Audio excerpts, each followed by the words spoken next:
Hi, I'm Trevor with High-Vis Shooting Systems. I'm going to show you how to install a sight set on a CZ75. These are very popular handguns, and we get a lot of questions, especially about installation on the front sight. So let's go ahead and get started. So the front sight on a CZ75 has a roll pin through it retaining the sight. This particular pin's been removed on this one, so I'm just going to go ahead and remove the sight. Now the sight itself has got a dovetail, but it's a lateral dovetail. It's a dovetail that slides in from the muzzle back towards the rear sight. So I'm going to use my nylon punch and a hammer and just tap that sight. Okay, now we got our sight off, and we're going to go ahead and work on the new front sight installation. So this is a dovetail sight. It just slides in from front to rear. Not uncommon for dovetails to require minor fitting. So let's go ahead and insert this and just see how it fits to start. So it goes in just a little ways. I can just tell this is going to be too tight already, so we're going to go ahead and fit this down slightly. I'm going to use emery cloth and sand the bottom of the dovetail. So you can only reduce the dovetail so much by sanding the bottom because it drops the sight down, but it does reduce the overall width of the dovetail. Most of the time that's all you're going to need to fit the dovetail. So we're going to use emery cloth. I got 100 grit emery cloth on a flat surface, and I'm just going to sand the bottom of the sight. So as I sand this, I'm going to continue to check the fit, and you can see I can almost push it all the way in by hand. I think we're probably going to be okay now. So I'm going to use my punch and see if I can tap it.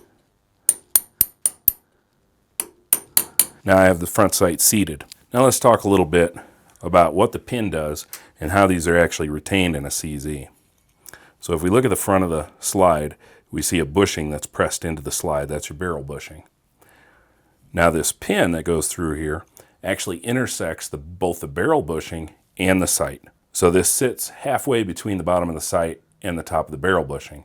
So if you remove the sight and you look down in this slot, you'll see the slot in the barrel bushing that the pin intersects it. So that pin does two things. It retains the sight and it retains the barrel bushing. So the pin itself is merely holding the sight in. Although you don't want a loose fit on the dovetail, it doesn't have to be a true press fit.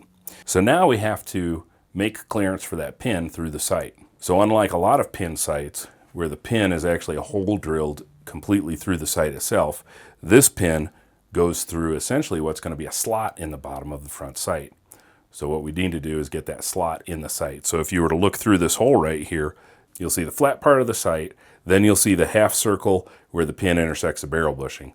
So what we want to do is mark this sight so that we can put that half round slot in the sight. So through this hole, you can see the bottom of the sight protruding down past the hole itself. So what I like to do is I take a scribe, and what I do is I go into the sight hole and I can feel the edge of the dovetail. And I put a mark on it on that side, and I do the same thing on the other side. You can feel the dovetail. So now I'm going to pull the front sight back out.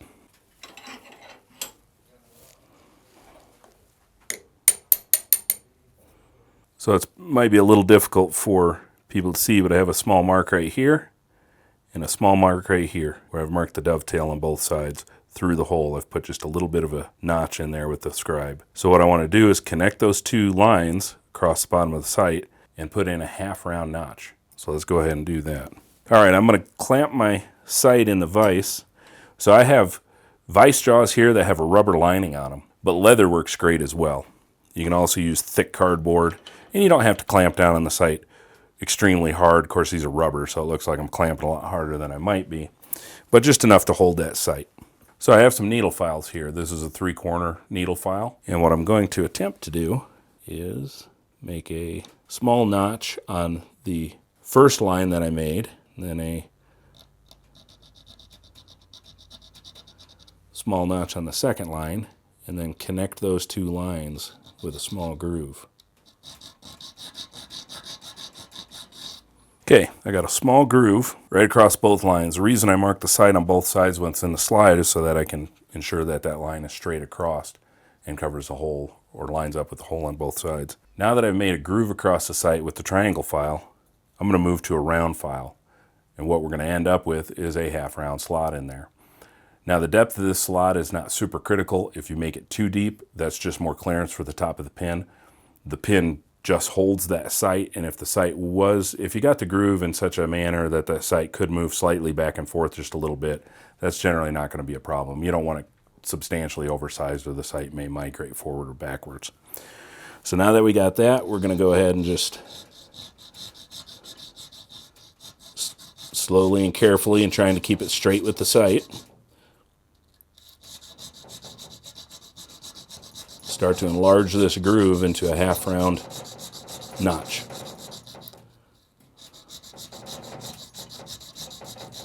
All right, so what you see here now is a small half round notch in the bottom of that sight. We're going to go ahead and put the slide back in the vise. Now we've exposed bare metal on the bottom of this sight, and it would be appropriate to put some cold blue on that before you install it. For our installation today, I'm not going to do that right now. Okay, so the sight slides right in.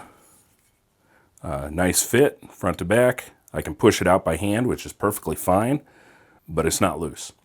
I have the hole in there, so I'm going to look through there and see. It appears that I have perfect clearance for that pin. So we're going to go ahead and install that roll pin. Okay, now we're going to get that pin started in the slide there. And I'm going to use my roll pin punch to drive that pin in and seat it. Okay, looks like I have my pin flush. So there we have a front sight installed on a CZ75. The reason we don't put that groove in the bottom of our sight is that the tolerance and location on the pinhole can vary from model to model, and we want to ensure that you have the best sight fit possible.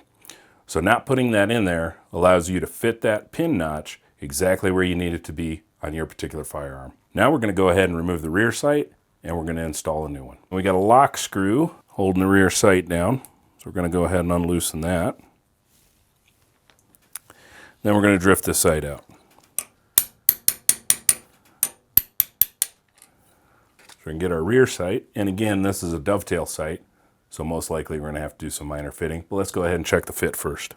Just barely starts in the dovetail, so we're going to have to fit that down. So we're going to go back to our sanding block and sand the bottom of the sight.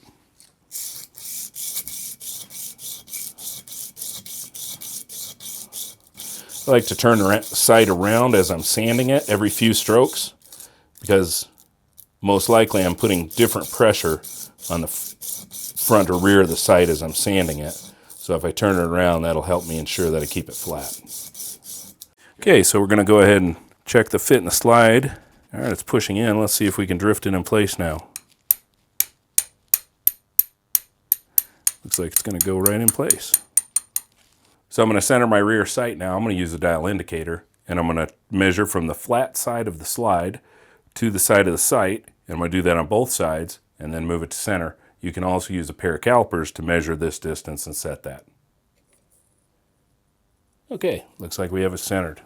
I'm going to go ahead and clamp it back up in the vise.